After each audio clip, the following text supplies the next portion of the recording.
来选选看看。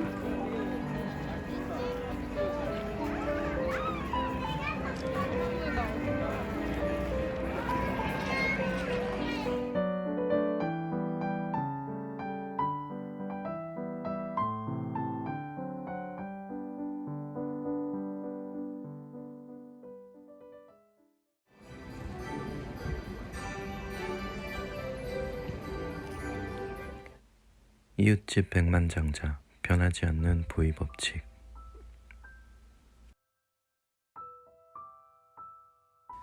많은 자유가 그렇듯이 경제적 자유 또한 비용을 치러야 얻을 수 있다.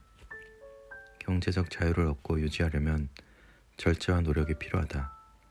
하지만 모두가 그 비용을 치를 용의가 있는 것은 아니다. 부자 행세를 하는 가짜 이웃집 백만장자.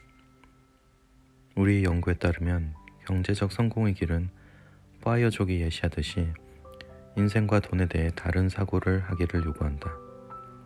그 길은 절제와 노력을 요구한다. 자신의 강점과 약점, 환경, 시장에 대한 지식도 요구한다. 재정적, 정서적, 인지적, 시간 등의 자원을 배분하는 기술도 뛰어나야 한다. 말하자면 이것은 재산을 모으는 동안 절약하고 유행에 휩쓸리지 않으며 잘못된 통념에 따라 부자 행세를 하면 안 된다는 의미다. 어떤 사람에게는 미래의 경제적 자유를 위해 현재의 높은 소득을 잘 관리해야 한다는 뜻이다. 즉 수십만, 수백만 달러의 급여를 계속 받아야만 유지할 수 있는 집을 사지 말고 평균 이상으로 저축과 투자를 할 수 있도록 생활해야 한다는 것이다. 또 어떤 사람에게는 정서 및 인지자원을 동원해 경제적 자립과 자유를 허용하는 일을 개청하는 것을 의미한다. 이 모든 길은 용기와 끈기를 요구한다. 오늘날 부자가 되고 싶은 욕구와 동기를 가진 사람들이 부자가 될 수 있는 요인은 전략, 절제력, 남다른 사고다. 남보다 절제하고 남과 다르게 생각하라. 우리가 표본 조사한 백만장자들은 절제력을 가장 중요한 성공 요인으로 평가했다. 소득을 재산으로 전환하는 데는 분명 절제력이 요구된다. 이 절제력에는 자신이 얼마를 벌고 얼마를 지출하는 줄 알고 흑자가 나도록 예산이나 지출 계획을 세울 줄 아는 것이 포함된다. 기본적인 덧셈과 뺄셈만으로 계산은 나온다. 그 계산이 들어맞도록 해주는 것이 절제력이며 절제력은 재산을 모으게 해준다. 저축을 많이 할수록 투자 기회는 더 많아질 것이다. 그러면 또 다른 수학식이 적용된다. 바로 복리이자다. 우리가 최근에 연구한 백만장자들은 이전에 조사했던 표본들과 유사하게 재정 건전성을 유지하려는 경향이 있었다. 그들은 평균적인 미국인보다 소득과 순재산이 훨씬 많음에도 불구하고 재정 상태의 작은 부분, 일상적인 부분까지 빈틈없이 알고 있었다. 백만장자의 70%가 매년 의식주 비용으로 얼마를 지출하는지 알고 있었다. 65% 이상은 순재산이 많은데도 한정된 예산으로 가게를 꾸렸다. 경제적으로 성공한 미국인 대부분은 자신의 능력과 기술, 역량뿐만 아니라 어떻게 그것들이 경력과 직업, 사업으로 전환될 수 있는지 알고 있었다. 그들은 환경과 시장, 지역사회의 추세를 조사할 수 있는 능력과 자신이 제공하는 서비스나 제품의 전망 또는 수요 증가를 가늠할 수 있는 선견 지명이 있었다. 일반적으로 이런 인식은 부모의 지도와 조기 직업 체험, 시행착오 등을 통해 얻는다. 금전적인 목표를 비롯해 모든 목표의 달성을 위해서는 의도적이고 절제된 방식으로 시간, 에너지, 돈을 배분하는 것이 매우 중요하다. 경제적 성공을 거둔 사람들은 목표를 달성하기 위해 효율적으로 자원을 배분하는 능력이 있으며 목표를 추구하는 동안 한눈을 팔지도 않았다.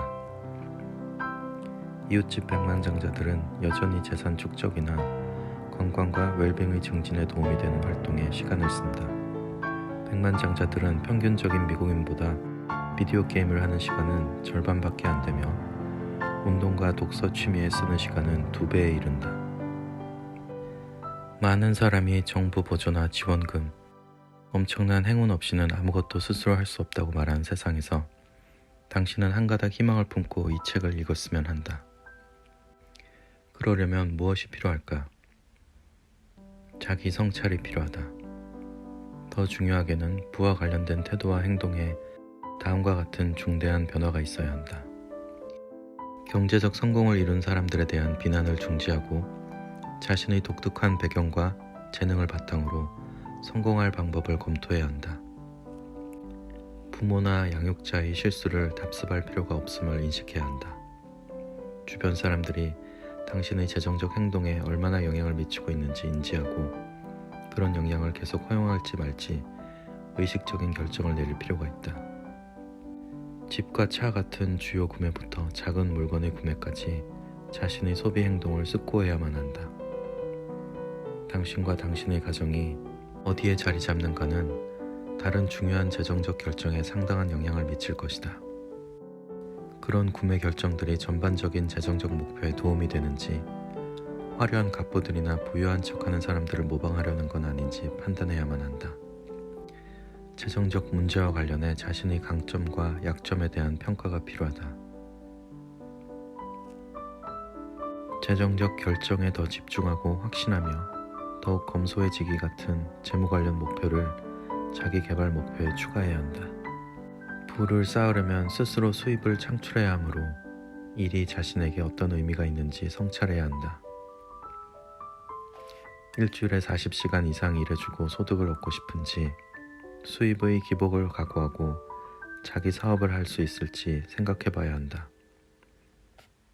아니면 원하는 시기에 조기 퇴직을 하기로 마음먹고 직장에 다니는 동안 최대한 절약해서 남들처럼 오전 9시부터 오후 6시까지 30년 이상 근무하는 삶을 그만둘 수도 있다. 그렇게 얻은 수입을 투자를 통해 키운다. 어떻게 투자를 할지, 어디서 재정적 조언을 얻을지 숙고한 후에 결정한다. 인지 자원을 어떻게 쓸지도 계획적으로 결정해야 한다. 우리의 관심과 시간은 재생 불가능한 자원으로 우리가 경제적 자유를 얻을 기회를 늘려줄 수도 있고 우리를 소득 지출의 악순환에 가둘 수도 있다.